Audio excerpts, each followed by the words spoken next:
বাংলা গানের ইতিহাসে সবথেকে প্রাচীনতম, সবথেকে বাংলায় যদি গান লেখা হয়েছে তো সবচেয়ে লাস্ট প্রাচীনতম নিদর্শন কোনটা হবে? কারেক্ট, চর্যাপদ। এই ছেলেটা অসাধারণ মনে রেখেছে। চর্যাপদের আরেকটা কি নাম ছিল? বিনিশ্চয়, কারেক্ট। তাহলে আমরা প্রাথমিক কথা কি লিখলাম? তোমরা খাতা কলম বের করো না, একদম খাতা কলম। চর্যাপদ, চর্যাপদ থেকে আমাদের সব সূচনা। কেমন? 51টি পদ ছিল চর্যাপদে। মোট কটা পদ ছিল? 51টা। এর মধ্যে পাওয়া গেছিল কয়টা? কারেক্ট, 46.5। 46.5। আর কি তথ্য?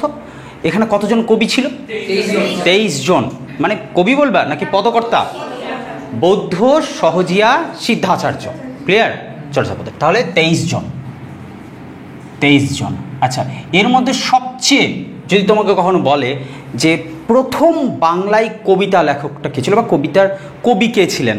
লুইপা বা লুইপাদ বা লুইপা।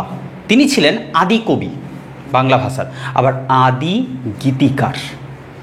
কারণ চর্যাপদটা তো শুধু কবিতা নয়, গানও, তাই না? তাহলে কি হবে? লুইপা। লুইপা। এই যে 23 জনের মধ্যে প্রথম যিনি লিখেছিলেন তার নাম হচ্ছে লুইপা। এবার এই যে চর্যাচর্য বিনিশ্চয় বইটা কত খ্রিস্টাব্দে কে খুঁজে পেয়েছিলেন? হরপ্রসাদ শাস্ত্রী। 1907-এ হরপ্রসাদ শাস্ত্রী। হরপ্রসাদ শাস্ত্রী কোথা থেকে পেয়েছিলেন খুঁজে? মনে আছে? নেপালের রাজদরবারের থেকে বা গ্রন্থাগার থেকে। নেপালের রাজদরবারের গ্রন্থাগার থেকে জানা গেল। আচ্ছা, এইটা আবার নতুন করে সম্পাদনা করেছিলেন তিনি কত খ্রিস্টাব্দে? 1916-তে বঙ্গীয় সাহিত্য পরিষদ থেকে। 1916-তে। আর নাম কি দিয়েছিলেন? 1000 বছরের পুরানো বাঙ্গালা ভাষায় রচিত বৌদ্ধগান ও দোহা। হ্যাঁ, মনে থাকে জানো, ভুলবা না, ঠিক আছে? আচ্ছা, এইবার লুইপাকে আমরা বললাম প্রথম আদি কবি, আদি গায়ক। কিন্তু এই চর্যাপদের মধ্যে সবচেয়ে বেশি গান কে লিখেছিল? কান্নপা। কান্নপা, কান্নপা বা কান্নপাদ, ঠিক আছে? গেল।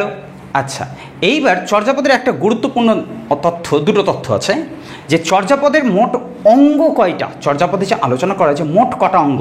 6টা অঙ্গ। কি? 6টি অঙ্গ হলো। আচ্ছা, চর্যাপদের ছন্দটা কি? সব কবিতা তো সব একই ছন্দে লেখা নয়। পাদাকুলক, পাদাকুলক ছন্দ, ঠিক আছে? কোন ছন্দ? পাদাকুলক ছন্দ। ক্লিয়ার? এই তথ্যটি মনে রাখো, মোটামুটি ক্লিয়ার আছে, আর অধিক তথ্য দরকার নেই। বোঝা গেল? কি বলবো তাহলে? এই চর্যাপদ থেকে চর্যাপদের মোট 51টা পদ ছিল, তার মধ্যে 46টা পদ পাওয়া গেছে। 23 জন পদকর্তা, তাদের মধ্যে একদম আদিতম কবি বা আদিতম গীতিকবি লুইপা 1907 খ্রিস্টাব্দে হরপ্রসাদ শাস্ত্রী পেয়েছিলেন। এই বইটি কোথা থেকে? নেপালের রাজদরবারের গ্রন্থাগার থেকে। আর 1916 খ্রিস্টাব্দে তিনি এটিকে নতুন করে সম্পাদনা করেছিলেন। কি নাম দিয়েছিলেন? 1000 বছরের পুরানো বাংলা ভাষায় রচিত বৌদ্ধ গান ও দোহা।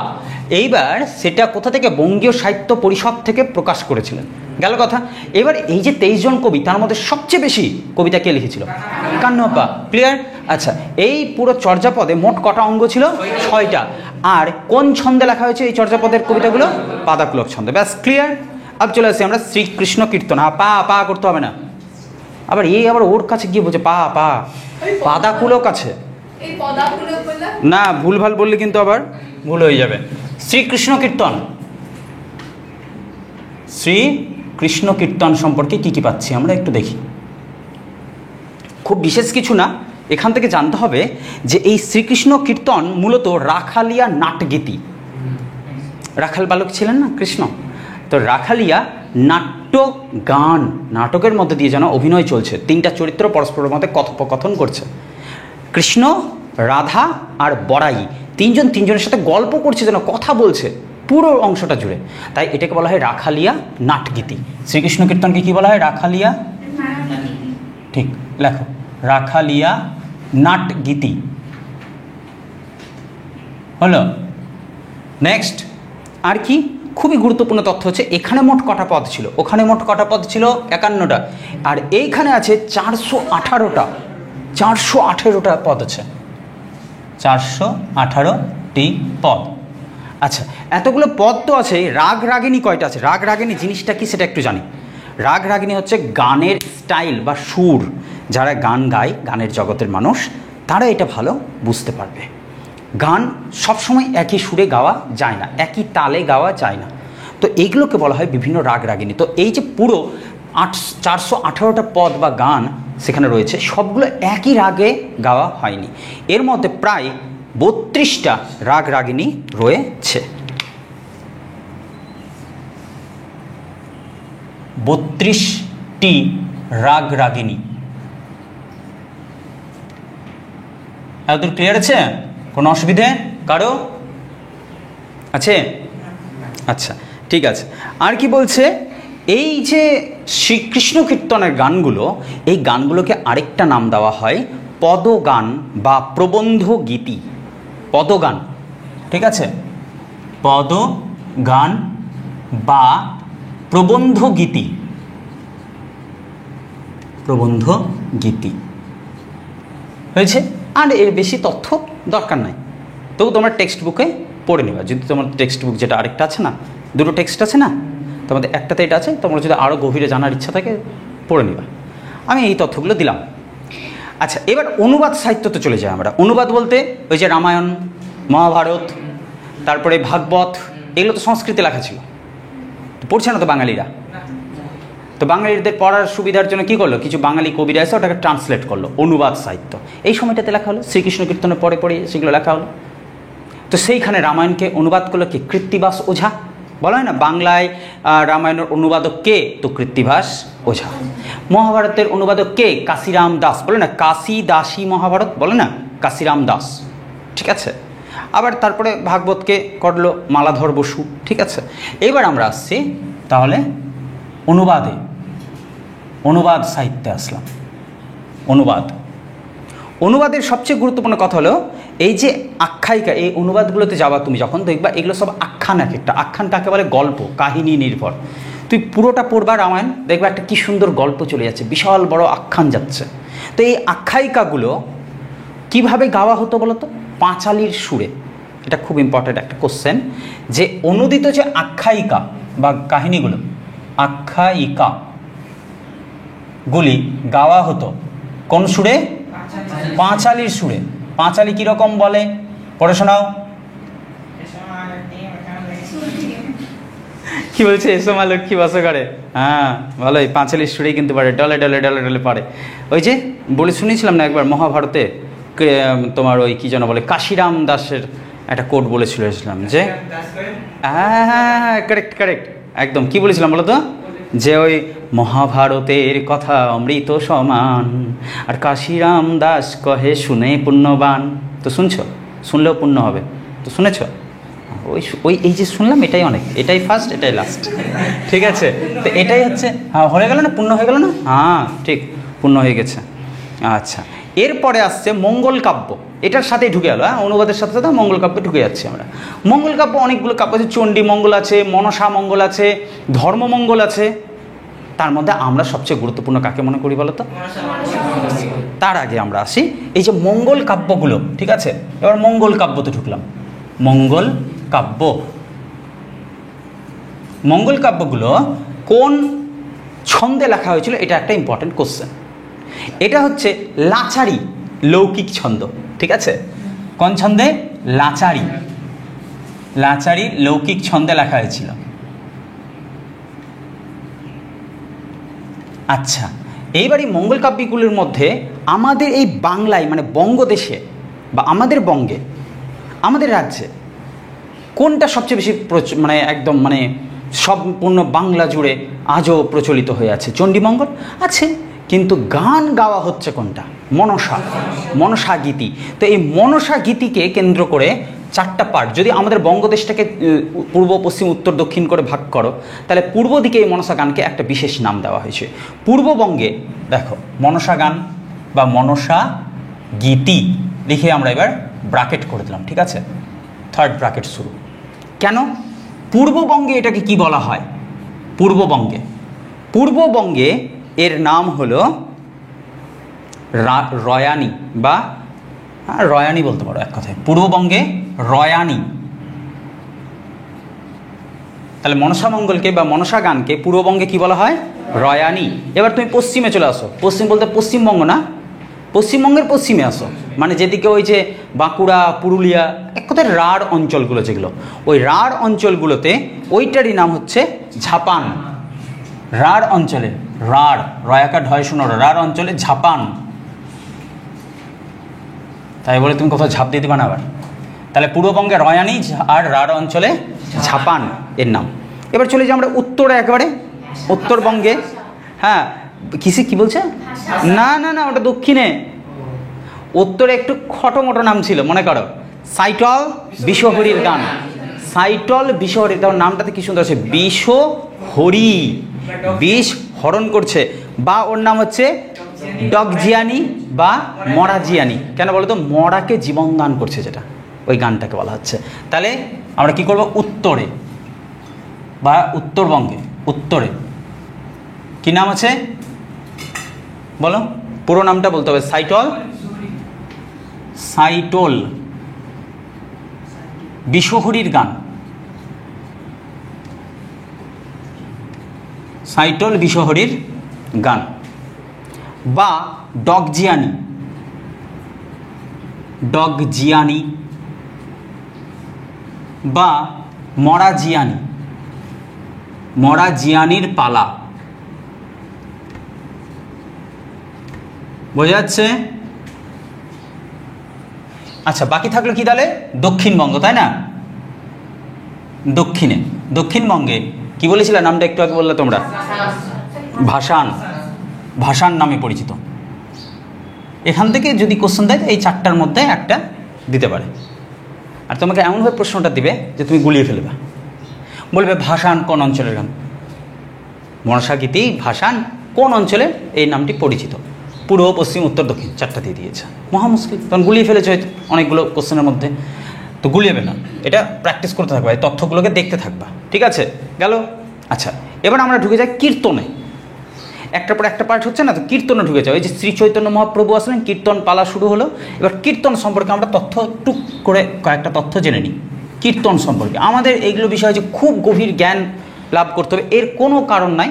কীর্তন মূলত দুই প্রকার, একটা হচ্ছে নাম কীর্তন, একটা লীলা কীর্তন। এইটুকু মনে রাখতে পারবা কিনা?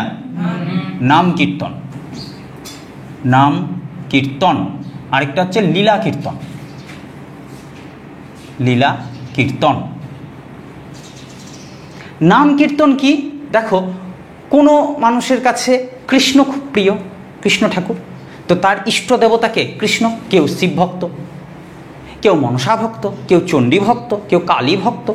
যে যেটা দেবতাকে ভালোবাসুক বা শ্রদ্ধা করুক, সেটাই তার ইষ্ট দেবতা। ইষ্ট দেবতার নামকে প্রার্থনা করা বা গান করা, ইষ্ট দেবতার নাম নিয়ে যদি তুমি গান করো, ওটাকেই বলে কীর্তন করা। কীর্তন মানে যে কৃষ্ণ কীর্তন সেটা না, বুঝবা? হ্যাঁ, তাহলে নাম কীর্তনটা আমরা যদি আগে করি, তাহলে ইষ্ট দেবতার নামকে কেন্দ্র করে যে কীর্তন বা যে গুণগান গাওয়া, সেটাই হচ্ছে কীর্তন, সাধারণ কীর্তন বা নাম কীর্তন। এটাকে বলছে নাম কীর্তন। নাম কীর্তন থেকেই যদি তুমি ঘরে বসে বসে হরে কৃষ্ণ করছো বা বজরং বলি করছো, তো ঠিক আছে, এটা নাম কীর্তন হলো। এইবার তুমি যদি সেটাই অনেকজন মানুষ মিলে নগরের মধ্যে হেঁটে হেঁটে কীর্তন করছো আর আনন্দে গান গাইতে গাইতে যাচ্ছ, এটাকে বলা হবে নগর কীর্তন। তাহলে নাম কীর্তন থেকে বেরোচ্ছে নগর কীর্তন। ঠিক আছে, নগর কীর্তন। কিন্তু যখনই লীলা কীর্তনে আসবে তখন কেবল শ্রীকৃষ্ণের লীলা, কেবল শ্রীকৃষ্ণের জীবনী লীলাকে নিয়েই যে কীর্তন করা হবে সেটাকে বলছে লীলা কীর্তন। কেবল শ্রীকৃষ্ণ কেন্দ্রিক, শ্রীকৃষ্ণ। বোঝা গেছে বিষয়টা? এইবার এই লীলা কীর্তন থেকে যদি তুমি এবার খোল করতাল নিয়ে কীর্তন করছো, তখন সেটা লীলা কীর্তন থেকে সংকীর্তনে পৌঁছে গেল। তখন আর সেটা শুধু লীলা কীর্তন থাকলো না, সেটা হয়ে গেল সংকীর্তন। সংকীর্তনে কি বললাম? খোল করতাল এইসব থাকবে, খোল করতাল। বলো, এতদূর কোনো সমস্যা আছে? ত্রম্বক নেই না? ঠিক, নেক্সটে যাচ্ছি। তাহলে এই কীর্তনের 5টা অঙ্গ আছে, 5টা অঙ্গ। কীর্তনে মোট কটা অঙ্গ? এখানে লিখি 5টি অঙ্গ। এখন কথা হলো কি কি সে অঙ্গগুলো, সাইডগুলো কি কি আছে। একটা হচ্ছে কথা, কথ হয় আকার কথা, দোহা আখর, কথা, দোহা, আখর। 5টা অঙ্গের মধ্যে কথা, দোহা, আখর, তুক আর ছুট। তুক, ছুট, ছুট, এই হচ্ছে 5টা অঙ্গ। বুঝতে পারবো না, অনেক ডেপথে যেতে হবে কীর্তনের, দরকার নেই। আমরা শুধু এইটুকু জানতে হবে, নামগুলো মনে রাখতে হবে। তোমরা এইগুলো নজরে পড়লে যেন বুঝে যাও এটা কীর্তনের অঙ্গ বলছে, কীর্তনের অঙ্গ। কীর্তন, মূল কীর্তন, কীর্তনের 5টা অঙ্গ, কথা, দোহা, আখর, তুক, ছুট। আর কীর্তন 2 প্রকার, নাম কীর্তন, লীলা কীর্তন। নাম কীর্তন থেকে নগর কীর্তন আসছে, লীলা কীর্তন থেকে সংকীর্তন আসছে। যদি লীলা কীর্তনের পাশাপাশি তুমি খল করতাল ইউজ করো তাহলে সেটা সংকীর্তন, নইলে নয়। আর নাম কীর্তন তুমি ঘরে বসে করছো ঠিক আছে, কিন্তু তুমি দল বেঁধে একদম নগরে নগরে ঘুরে ঘুরে, এলাকায় এলাকায় ঘুরে ঘুরে তুমি কীর্তন করছো, তাহলে সেটা নাম কীর্তন থাকলো না, নাম কীর্তন থেকে চলে এলো নগর কীর্তন। ব্যাস, ক্লিয়ার আছে এটুকু? আচ্ছা, এই কীর্তনের রস কয়টা আছে? টোটাল কীর্তনে 64টা রস আছে, 64টি রস। এই রস জিনিসটা কি এটা বুঝতে পারবা না, তোমাকে সংক্ষেপে বলি। বিভিন্ন ধরনের দেখবা যে কীর্তনগুলো যারা করে কিনা তারা দেখবা কখনো কাঁদে, কখনো হাসে, কখনো কৃষ্ণকে একটু দোষ দেয়, অভিমান করে, রাধার মতো বৈশিষ্ট্য। তো এক একটা ভাব থেকে এক একটা রসের সৃষ্টি হয়। বোঝা যাচ্ছে বিষয়টা? যেমনি ধরো বিষয়টা হচ্ছে এইরকম যে তোমার যদি একটা শোক, শোক নামের একটা ভাব তৈরি হলো মনে, শোক হয়েছে খুব, শোক মানে কি দুঃখ হলো তোমার, ঠিক আছে, খুব শোক হয়েছে তোমার, সঙ্গে সঙ্গে দেখবা তোমার চোখ থেকে অশ্রু নামক রস চলে যাবে, হবে তো, তাই না? শোক হতে গেলে, দুঃখ হতে গেলে অশ্রু নামক একটা রস বেরিয়ে গেল শরীর থেকে। তো শরীরে এরকম 9টি রস তৈরি হয়, ভাব থেকে রসের সৃষ্টি হচ্ছে, ঠিক আছে? তো এইরকম মোটামুটি কটা রস আছে কীর্তনে? 64টা রস আছে, বুঝা যাচ্ছে? নেক্সটে আসি। এইবার আমরা কীর্তন থেকে একটু এগিয়ে চলে যাই, যখন শ্রী চৈতন্য মহাপ্রভু 11-এ তোমরা পড়েছো শ্রী চৈতন্য মহাপ্রভুর কথা। তিনি যে কীর্তন শুরু করেছিলেন, এই কীর্তনের মধ্যে তিনি রাধার কৃষ্ণের ভাবে এতটা বিভোর হয়ে গেছিলেন যে তিনি যখন রাধা রাধা কৃষ্ণ কৃষ্ণ করছেন, মানুষ তো রাধা কৃষ্ণের প্রতি ইন্টারেস্টেড হচ্ছেই, এবং তার পাশাপাশি অনেক কবিরা রাধাকৃষ্ণকে নিয়ে যখন লিখছে বৈষ্ণব পদাবলী তো লিখছে, আবার পাশাপাশি শ্রী চৈতন্য মহাপ্রভুকে নিয়ে আবার চৈতন্য চরিতামৃত, চৈতন্য ভাগবত, মানে এই গৌরাঙ্গ, চৈতন্য মহাপ্রভুর আরেক নাম গৌরাঙ্গ, গৌর অঙ্গ ছিল তার, অত্যন্ত পরিষ্কার ফর্সা দেখতে, ঠিক আছে? তো সেই গৌরাঙ্গ তার নাম। তো সেই গৌরাঙ্গকে কেন্দ্র করে আবার অনেক পদ লিখেছিল, গান। তাহলে এক সাইডে হচ্ছে শ্রীকৃষ্ণ রাধাকৃষ্ণ বিষয়ক যে বৈষ্ণব পদাবলী, আরেক দিকে হচ্ছে গৌরাঙ্গ বিষয়ক গান, বোঝা গেল?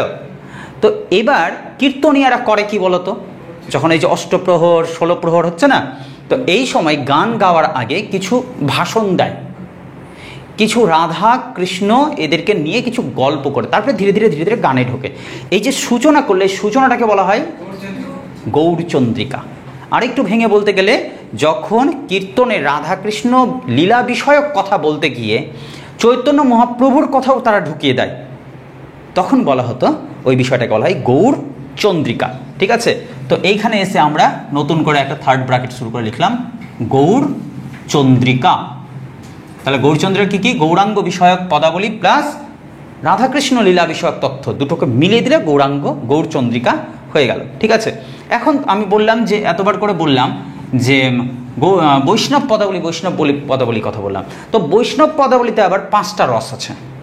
সখ্য রস মানে বন্ধুত্ব, দেখবা শ্রীকৃষ্ণ যখন বন্ধুদের সাথে গরু চড়াতে যাচ্ছে, ঠিক আছে, ও বন্ধুদের মধ্যে একটা দারুণ সম্পর্ক তৈরি হয়েছে, এটাকে বন্ধু বাৎসল্য বা সখ্য রস বলা হয়। সখা, সখা থেকে সখ্য রস, বুঝলা? যেমন ধরো যে কি পরবর্তীতে কি যেন সেই মানুষটার নাম ছিল না, কৃষ্ণের দরবারে গিয়েছিলেন, মনে আছে কেন? হ্যাঁ বলো বলো। সুধামা, তার সাথে কৃষ্ণের যে সম্পর্ক, যে সৌন্দর্য, সেই ঘটনাগুলো, এগুলো সবই সখ্য রসের মধ্যে পড়ছে, ঠিক আছে? এইবারে তো তুমি চলে যাও ওই মায়ের সাথে তার সম্পর্ক, যশোদা মায়ের সাথে সম্পর্ক। তো যশোদা মায়ের কাছে সে কে? বৎস, সন্তানকে বৎসের সাথে তুলনা করা হয়, বা শিষ্যকে বৎসের সাথে তুলনা করা হয়। কেমন? তো এই বৎস থেকে আসছে বাৎসল্য রস। আবার অনেক আছে যারা ভক্ত কৃষ্ণের, ভক্তের সাথে কৃষ্ণের সম্পর্ক হচ্ছে দাসরূপ, ঠিক আছে, ভক্ত, দাস, সেবক, তো দাস্য রস এই রকম। আবার ধরো রাধারানীর সাথে তার কিসের সম্পর্ক? মধুর রস, প্রেমের, ঠিক আছে। তো এরকম 5টি রস আছে। তাহলে বৈষ্ণব পদাবলিতে কটা রস আছে? 5টি রস, যাকে বলা হয় পঞ্চরস, ঠিক আছে, পঞ্চরস। আবার তোমরা সাধারণ এই পঞ্চরসের কথা ভাববা না যেখানে নাচানাচি হচ্ছে, সব গিয়ে নাচবে, ঠিক আছে। নেক্সটে যাই, হয়েছে? এত ক্লিয়ার আছে না? আবার রিভিশন দিতে হবে, লাস্টে হয়ে যাবে একবার রিভিশন, ঠিক আছে। হ্যাঁ, এবার আমরা যাই রবীন্দ্রনাথ সম্পর্কে। ডিরেক্ট আমরা একটু গিয়ে ঢুকি তো বড় বড় মানুষগুলোর ক্ষেত্রে। রবীন্দ্রনাথ সম্পর্কে, রবীন্দ্রনাথ ঠাকুর আর লিখলাম না, কারণ আমরা জানি তিনি সত্যিই ঠাকুর আছেন, ঠিক আছে। রবীন্দ্রনাথ ঠাকুর বাংলা গানের মধ্যে একটা বিশেষ ধরন প্রয়োগ করেছিলেন, যেটাকে বলা হয় সঞ্চারী, সঞ্চারীর প্রবর্তক বলা হয়। বাংলা গানে সঞ্চারীর প্রবর্তককে? সঞ্চারীর প্রবর্তক, বোঝা গেল? সঞ্চারীর প্রবর্তক রবীন্দ্রনাথ ঠাকুর। বাংলা গানে সঞ্চারীর প্রবর্তক রবীন্দ্রনাথ ঠাকুর, ভুলবে না কখনো। রবীন্দ্রনাথ সঞ্চারী, রবীন্দ্রনাথ সূচনা, সঞ্চারী, ঠিক আছে, সঞ্চার করলেন, সঞ্চারী প্রবর্তক হলো। তিনি একটি ভাটিয়ালি গান গেয়েছিলেন। ভাটিয়ালি গানটা কি একটু বলে রাখি। মাঝি মাল্লারা যখন গান গায়, নৌকার মাঝি মাল্লারাই একসাথে যখন গান গায়, আমাদের এই এলাকাতে নদী নাই তো কি, আর আমরা কি ভাটিয়ালি গান শুনতে, ডোবাগুলো যা থাকছে সেগুলো আমরা আবর্জনা ফেলে বুঝিয়ে দিচ্ছি, ঠিক আছে। আবর্জনা না ফেলে মানুষকে লাশ করে দিয়ে ফেলে দিতে হবে, সমাজ গিয়া না? হ্যাঁ, ভোট চলে এসছে না, কুশি করে দেওয়া যাবে আজ থেকে শুরু।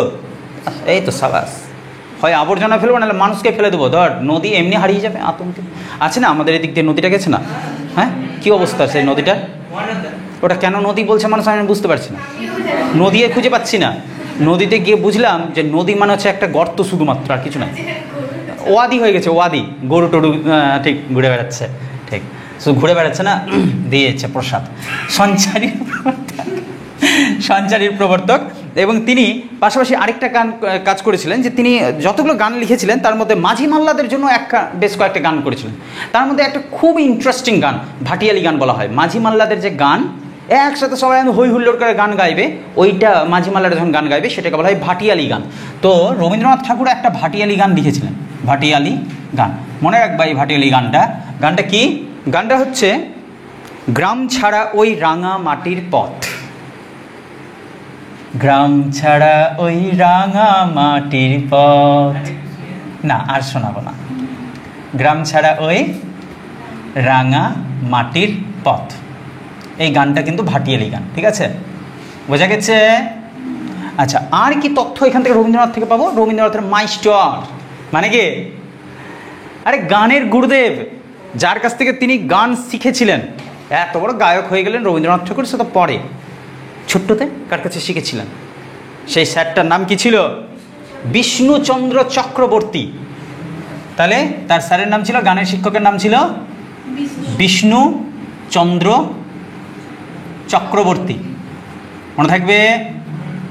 আচ্ছা, এখন আমাদের কাছে কোশ্চেন হলো, রবীন্দ্রনাথ যখন জন্মগ্রহণ করেছিলেন, মানে রবীন্দ্রনাথের সময়কালটাতে আর কি কোনো গায়ক টায়ক ছিল না, নাকি তিনিই ছিলেন কেবলমাত্র? ছিল, দুজন খুবই বিখ্যাত, শুধু তিনি ছিলেন? পাগল আছে? দেবেন্দ্রনাথ ঠাকুর বাবার নাম কেন তুলে? ওর সমসাময়িক যদি গায়ক বলা হয় দ্বিজেন্দ্র লাল রায়, ডিএল রয় যেটাকে বলছে, দ্বিজেন্দ্র লাল রায়। দেখো এবার এই তথ্যগুলোকে ভালো করে বুঝতে হবে। তাহলে তার সমসাময়িক, হ্যাঁ, দ্বিজেন্দ্র লাল রায়, এখানে লিখলাম দ্বিজেন্দ্র লাল রায়। তোমরা যদি মনে না রাখতে পারো মেরে লাল করে দেবো। দ্বিজেন্দ্রলাল রায়, ওকে, লাল।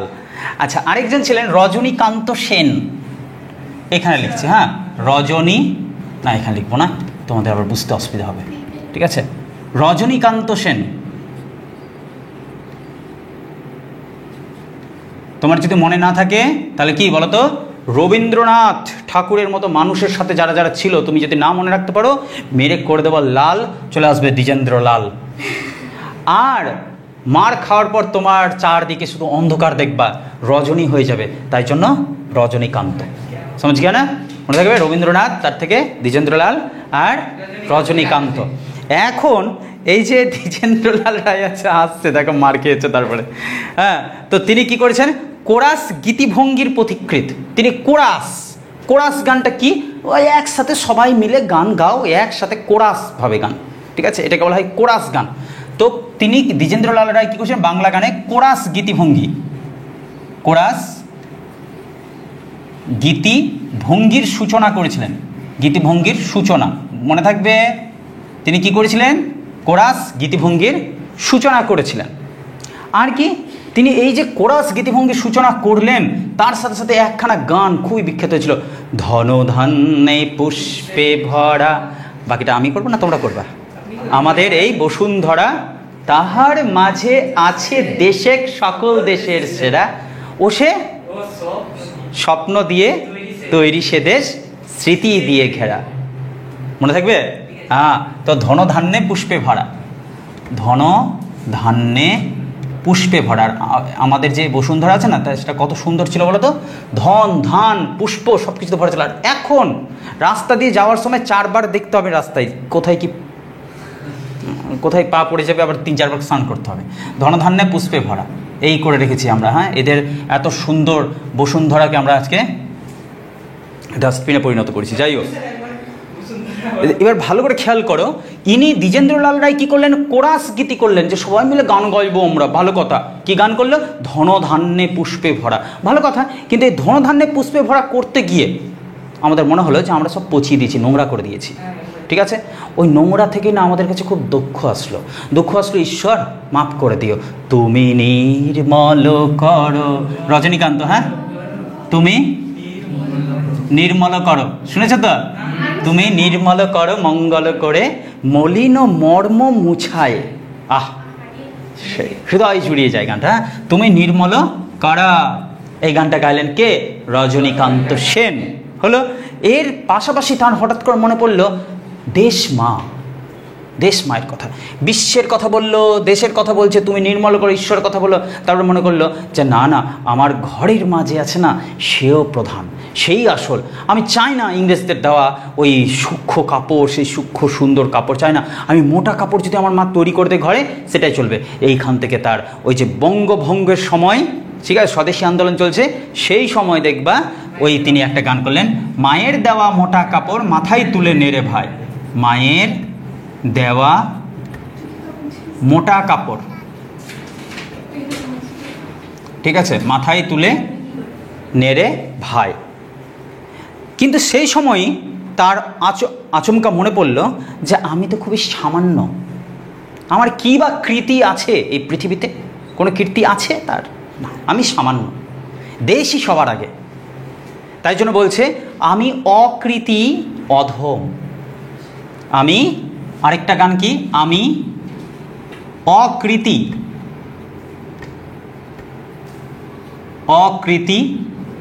অধম, এই গানটা তিনি গাইলেন, খুব চমৎকার গান, ঠিক আছে। এই যে দেখো তিনি এতগুলো গান গাইছেন, একের পর এক সুন্দর সুন্দর গান, তো তার নামের মধ্যে একটা কান্ত আছে না, কান্ত কথার অর্থ হচ্ছে প্রেমিক, ঠিক আছে। তো এই কান্ত থেকে তাকে বলা হয় কান্ত কবি। কি কোন কবি বলে, কান্ত কবি। আর কান্ত কবি যেগুলো গীত রচনা করেছে সেগুলোকে বলা হয় কান্ত গীতি, মনে থাকবে, কান্ত গীতি,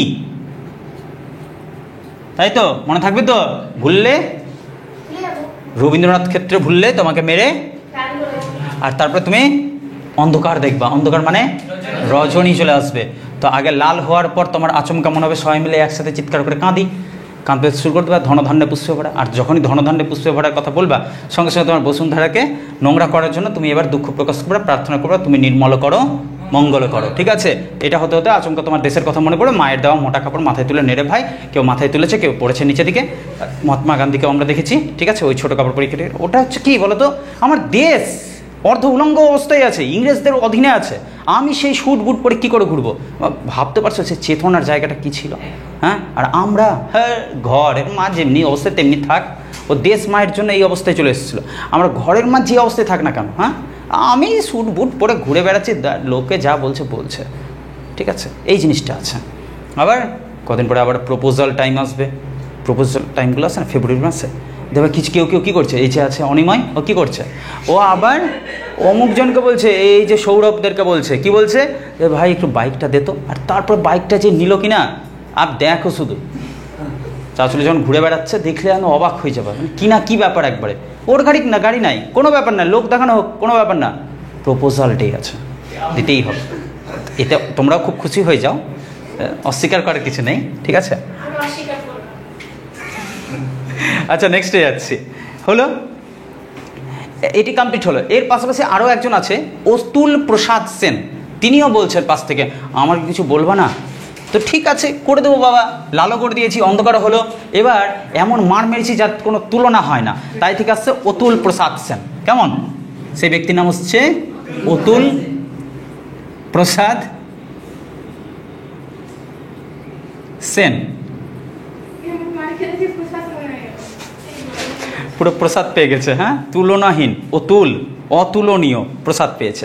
যাই হোক, তাই জন্য বলা হচ্ছে তিনি এবার কি করলেন, তিনি বাংলা ভাষায় গজলের প্রবর্তক, ঠিক আছে। গজল, গজল, ওই যে তোমার নজরুলের একটা গজল কয়েকদিন আগে নজরুল সেই কবে লিখেছিলেন, সেই গানটা খুব, বুলবুলি, কারেক্ট কারেক্ট, ওই গানগুলোকে বলা হয় গজল গান, গজল সঙ্গীত। বাংলা ভাষায় গজল সঙ্গীতের পথিকৃত নজরুল করেনি, অতুল প্রসাদ সেন করেছে। এমন মার পড়েছে, এমন দুঃখজনক গান লিখেছে ও, যে বিখ্যাত একদম বাংলা ভাষায় গজলের পথিকৃত, ঠিক আছে।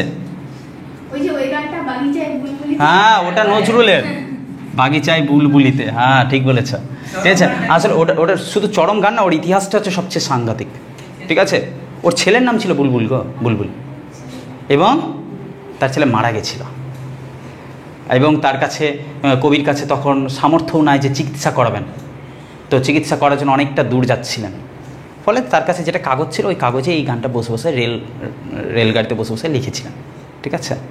তো ওই গানটাতে ওই দৃশ্যটা রয়েছে যে বাগিচায় ফুল বাগানে বুলবুলি তো নাই, ঠিক আছে, বুঝতে পারলে। এমন বেদনাদায়ক পরিস্থিতিতে তিনি লিখেছিলেন, সেটাই আজকে এত বছর পর তো বিখ্যাত হলো। তো সেই গজলের সৃষ্টি করেছিলেন বাংলা সাহিত্যে, বাংলা গানে এই অতুল প্রসাদ সেন, তাই জন্য বলা হয় বাংলা ভাষায় গজলের পথিকৃত, গজলের পথিকৃত, গজলের পথিকৃত হলো।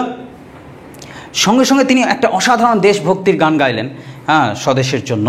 বলো বলো বলো সবে, শত বিনা বেনু রবে, ভারত আবার, কি যেন গানটা ছিল, জগৎ সভায় শ্রেষ্ঠ আসন লবে, ঠিক আছে, ভালো। বলো বলো বলো সবে,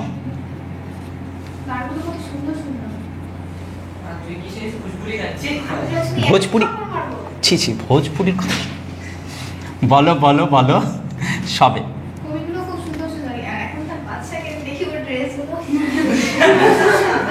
তাই বলি কি তোমরা খুশি হচ্ছে না? এখানে গ্রামে আসতে গেলে তো আগে তোমরাই ছুটে যাবা দেখতে এদেরকে, তো তোমরা দেখতে চাইছো, তাই জন্য হচ্ছে একটা জিনিস মনে রাখবে, বাজারে সেটাই চলছে, সেই জিনিসটা বেশি বাড়ছে যেটা মানুষ খাচ্ছে, ঠিক আছে। মানুষ খাচ্ছে বলে জিনিসটা তৈরি করা হচ্ছে, ভালো লাগে না, নাটক তো কম নেই।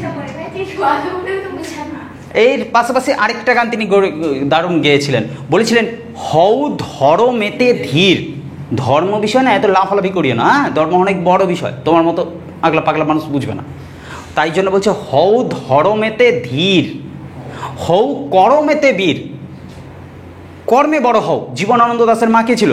কুসুম কুমারী দাস। তিনি কি বলেছিলেন? আমাদের দেশে হবে সেই ছেলে কবে, কথাই না বড় হয়ে কাজে বড় হবে। আর আমরা,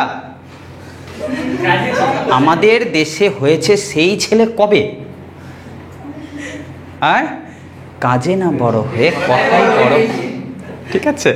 তো এই হচ্ছে, তাই বলছে হও ধর্মেতে ধীর, কমা হও করমেতে বীর, আর লিখুন, হ্যাঁ, হও করমেতে বীর। এতদূর মোটামুটি গেল, তথ্যগুলো গেল। হৌ ধরমেতে ধীর, হৌ করমেতে বীর। এগোবো? ওকে, এইবার আমরা একদম ছোট্ট ছোট্ট করে অন্য তথ্যগুলো সব ঢুকাবো এখন, সবচেয়ে ইম্পর্টেন্ট পার্টগুলো। যেমন ধরো জারি গান বলে এক ধরনের গান আছে, ডেফতে যাওয়ার কোনো দরকার নাই, ফালতু যেদিক সেদিকে চলে যাবা, ওদিকে গিয়ে গান টান সার্চ করে শুনতে শুরু করে দেবা, বেশি ভালো লেগে যাবে। তো ওগুলো করতে গিয়ে আরও 3-4 দিন পার হয়ে যাবে, ব্যাস হয়ে গেল, গল্প শেষ, পরীক্ষা চলে এসছে। ঠিক আছে, তাই বলছি জারি কথার অর্থটা খুব বেশি ইম্পর্টেন্ট। জারি শব্দের অর্থ লেখো, জারি ছোট ছোট হাইফেন ক্রন্দন। জারি গানের যে জারি শব্দটা, জারি শব্দের অর্থ হচ্ছে ক্রন্দন, মনে থাকবে? জারি শব্দের অর্থ ক্রন্দন। আচ্ছা, বাংলায় এবার প্রথম যে ধ্রুপদ গানটা গেয়েছিলেন, ধ্রুপদ, ধ্রুপদ বাংলায় ধ্রুপদ গান যিনি গেয়েছিলেন তার নাম কি? তার নাম হচ্ছে রামশঙ্কর ভট্টাচার্য। ধ্রুপদের শুরু করেছিল রাম শঙ্কর ভট্টাচার্য।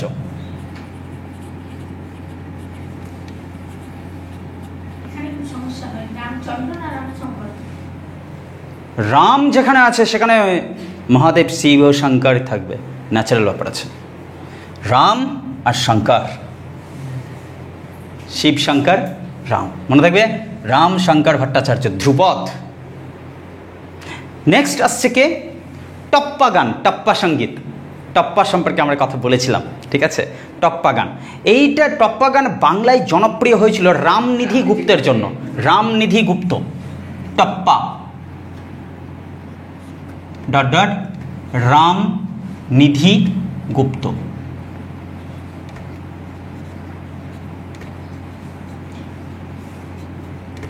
টপ্পা জিনিসটা কি বলতো? টুক করে 2-4টে গান গেয়ে শুনিয়ে দিল, টপ্পা। তো এগুলো নিয়ে আরও অনেক ডেপথের ব্যাপার আছে, কবি গান টবি গানের বিষয়ে ঢুকতে হবে আমাদেরকে। টপ্পা সম্পর্কে বুঝবা, টুক করে যে দিয়ে দেয়, গোপন কৌশল যার আছে, তাই জন্য গুপ্ত। রামনিধি গুপ্ত টপ্পা গান জনপ্রিয় করেছিল, ঠিক আছে, বাংলায়। এইবার আসছে কবিয়াল। কবিয়াল আসছে একজন, তার নাম হচ্ছে হারু ঠাকুর। একজন কবিয়ালের নাম, বিখ্যাত কবিয়াল, তার নাম হচ্ছে হারু ঠাকুর।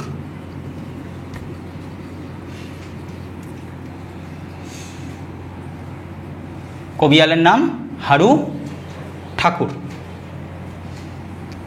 আর কি দেখো, একজনের কথা বলি, সত্যজিৎ রায়, মনে তো আছেই নিশ্চয় তোমাদের। তো এই সত্যজিৎ রায় সম্পর্কে খুবই গুরুত্বপূর্ণ একটা তথ্য দিই, যে সত্যজিৎ রায় একটি অসাধারণ মুভি পরিচালনা করেছিলেন, যেটা খুবই জনপ্রিয় হয়ে গেছিল, যার নাম পথের পাঁচালী। কিন্তু পথের পাঁচালীতে যে সঙ্গীতগুলো ছিল, এত ইম্পর্টেন্ট কোশ্চেন এটা, সঙ্গীতগুলোকে পরিচালনা করেছিলেন কোন গায়ক? তার নাম হচ্ছে পণ্ডিত রবিশঙ্কর। পণ্ডিত রবিশঙ্কর ওই জায়গা থেকে দারুণ একটা কাজ করলেন। তাহলে কি করতে হবে এখানে? কি কথা লিখতে হবে? সত্যজিৎ, সত্যজিৎ রায়ের কি পথের পাঁচালী কি করেছিল বলতো? গান। গানের ক্ষেত্রে পথের পাঁচালীতে যে গানগুলোকে পরিচালনা করেছিলেন তার নাম পণ্ডিত রবি শঙ্কর। পণ্ডিত রবি শঙ্কর এই মানুষটি সম্পর্কে আরও একটা গুরুত্বপূর্ণ তথ্য আমি তার পাশে ব্র্যাকেটে লিখে দিচ্ছি, ঠিক আছে? পণ্ডিত রবিশঙ্কর, দেখো সত্যজিৎ রায়ের পরিচালিত পথের পাঁচালী মুভিতে গানগুলোকে যে পরিচালনা করেছিলেন, সঙ্গীতের যে পরিচালনা করেছিলেন, তার নাম হচ্ছে পণ্ডিত রবিশঙ্কর। এই পণ্ডিত রবিশঙ্কর কি করেছিলেন? ফিউশন মিউজিকের প্রচলন করেছিলেন বাংলায়। কি? ফিউশন মিউজিক, এটা শুরু তিনি করেছিলেন বাংলায়, মনে থাকবে? এই ক্ষেত্রে সত্যজিৎ রায় সম্পর্কে একটা তথ্য দিব আমি, যে সত্যজিৎ রায় নিজে কিন্তু গান গীতিকার একজন, তিনি একজন নিজে গীতিকার ছিলেন। তো তার যে গানের বৈশিষ্ট্য, তিনি যে গীতিকার, এটা প্রথম প্রমাণ হয় বা প্রকাশ পায় কোন মুভিতে? গুপি গাইন বাঘা বাইন। সত্যজিৎ রায় পরিচালিত কি, তোমরা সাইডে লিখতে পারো, নিচে লিখতে পারো, কি? গুপি গাইন বাঘা বাইন, বাঘা বাইন। তাহলে আমরা দুটো জিনিস দেখলাম, এক সত্যজিৎ রায়ের মুভি, দুটো মুভি দেখলাম, হ্যাঁ দুটো চলচ্চিত্র, একটা পথের পাঁচালী, একটা গুপি গাইন বাঘা বাইন। পথের পাঁচালীতে একটা ইম্পর্ট্যান্ট কোশ্চেন হচ্ছে যে পণ্ডিত রবিশঙ্কর সঙ্গীত পরিচালনা করেছিলেন, যাকে বলা হয় যে তিনি ফিউশন মিউজিকেরও নতুন করে শুরু করেছিলেন বা বাংলায় ফিউশন মিউজিক শুরু করেছিলেন তিনি। সত্যজিৎ রায়ের যে গুপি গাইন বাঘা বাইন এই মুভিটাতে কি পাওয়া যায়, সত্যজিৎ রায় যে নিজে একজন গীতিকার সেটার পরিচয় পাওয়া যায়, সেটা প্রকাশ ঘটে এই মুভিতে। বোঝা গেল? তার আত্মপ্রকাশ ঘটেছিল সঙ্গীতজ্ঞ হিসাবে বা গীতিকার হিসেবে কোন মুভিতে? গুপি গাইন বাঘা বাইন। ক্লিয়ার আছে এইটুকু? কনসেপ্ট ক্লিয়ার না থাকলে প্রশ্ন করবা। নেক্সটে আসি। এরপরে আমরা একজনের সম্পর্কে আসবো যার নাম যাকে বলা হচ্ছে চারণ কবি। এই যে চারণ কবি। আচ্ছা, চারণ কবি কাকে বলে? যিনি ওই ঘুরে ঘুরে বেরিয়ে বেরিয়ে গান গেয়ে গেয়ে বেড়ান, এরকম চারণ কবি। চারণ কবি বলা হয় মুকুন্দ দাস। চারণ কবি মুকুন্দ দাস। এখন তুমি বলবা একটা গানগুলোই বলো। বান এসেছে মরা গাঙে, বান এসেছে মরা গাঙে, খুবই ইম্পর্টেন্ট তোমাদের জন্য। বান এসেছে মরা গাঙে, গাঙে মানে গঙ্গায়, বান এসেছে মরা গাঙে। আর কি তথ্য আছে মুকুন্দ দাস সম্পর্কে? আপাতত কিছু নেই, পরে পেলে আমি জানাবো। এবার একটা ভাওয়াইয়া গানে যাই। ভাওয়াইয়া উত্তরবঙ্গের নিজস্ব সম্পদ। আমাদের যে উত্তরবঙ্গ, ওই যে শিলিগুড়ি, দার্জিলিং, জলপাইগুড়ি, কোচবিহার, মালদা জেলা, ওই যে এগুলো সব উত্তরবঙ্গ। এই উত্তরবঙ্গের নিজস্ব সম্পদ, উত্তরবঙ্গের নিজস্ব সম্পদ কি গান বলো তো? ভাওয়াইয়া গান। ভা ভয়াকার দুটো শূন্য দিয়ে ও, অন্তস্থ হয়ে আকার, হ্রস্বই, আবার অন্তস্থ হয়ে আকার, ভাওয়াইয়া গান। ভাওয়াইয়া গান হচ্ছে উত্তরবঙ্গের নিজস্ব সম্পদ, ঠিক আছে? ওটা ওখানেই সবচেয়ে বেশি প্রচলিত। এইবার একটা পক্ষী দল, এক প্রকার দল ছিল, গায়কের দল। যেমন ধরো এখন বিভিন্ন ব্যান্ড হয় না, বিভিন্ন ব্যান্ড, যেমন মহিনের ঘোড়াগুলি ব্যান্ড আছে, আরও কত কত রকমের ব্যান্ডগুলো, ব্যান্ড পার্ট, এইগুলো টিমগুলো বেরোচ্ছে। সেরকম পক্ষী দলের শ্রেষ্ঠ প্রতিনিধি কে ছিল?